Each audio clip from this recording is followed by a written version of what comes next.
अब स्वागत है, यह तो होना ही था। हर साल इसी के आसपास चुनाव होता है और अवधि पूरी हो रही थी अगले विधानसभा के गठन का, सरकार के गठन का। और मुख्य चुनाव आयुक्त ने कहा कि अब्जावर जो लगाए जाएंगे, जो बाहर के आईएएस ऑफिसर होंगे वो स्थानीय नहीं होंगे। खैर, एक तो यह बात है। दूसरी बात है कि अभी भी वोटर लिस्ट में बहुत सारी त्रुटियां हैं जो कि रोज उजागर की जा रही हैं। अब उसको किस तरह से रेक्टिफाई किया जाएगा, यह भी देखने की बात है। और काउंटिंग के दिन में जो वहाँ पर धांधली होती है उसको कैसे देखा जाएगा, उसके पहले भी।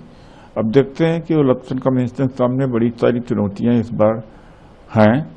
पहले शायद इतनी नहीं थी वोटर अधिकार यात्रा के माध्यम से, और कितना निष्पक्षता से करा सकता है चुनाव।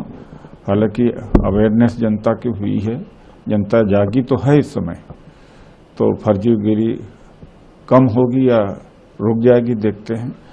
और दूसरी बात है कि 2 फेज में चुनाव हो रहा, ठीक बात है।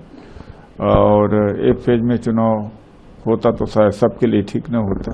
एक और ग्रीवांसेस था आप लोगों की तरफ से कि छठ के बाद चुनाव होता, कि ज्यादातर जो लोग हैं वो होम सिटी आते हैं, होम स्टेट आते हैं, तो वोट परसेंट को इजाफा होगा, लोग अपने वोटिंग राइट का इस्तेमाल कर पाएगा। तो क्या चुनाव आयोग से नाराजगी अब भी आप लोगों की है? नहीं, सभी दलों का मांग था। मेरा ख्याल है बीजेपी का भी था।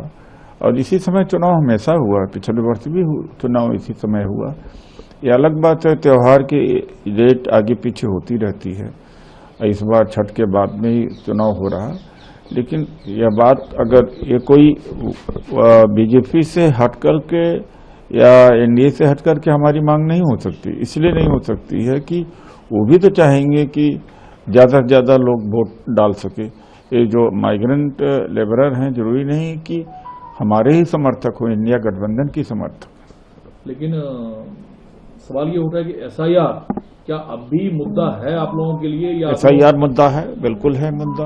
अभी 3.66 लाख जो वोट काटे गए हैं, यानी फाइनल लिस्ट से हटाए गए हैं, उसका एक्सप्लेनेशन अभी तक नहीं आया है। तो अभी चूंकि इलेक्शन कमीशन ने कहा कि नॉमिनेशन के 10 दिन पहले तक दुरुस्त कराया जा सकता है, देखता हूं कि कितना दुरुस्त करते हैं।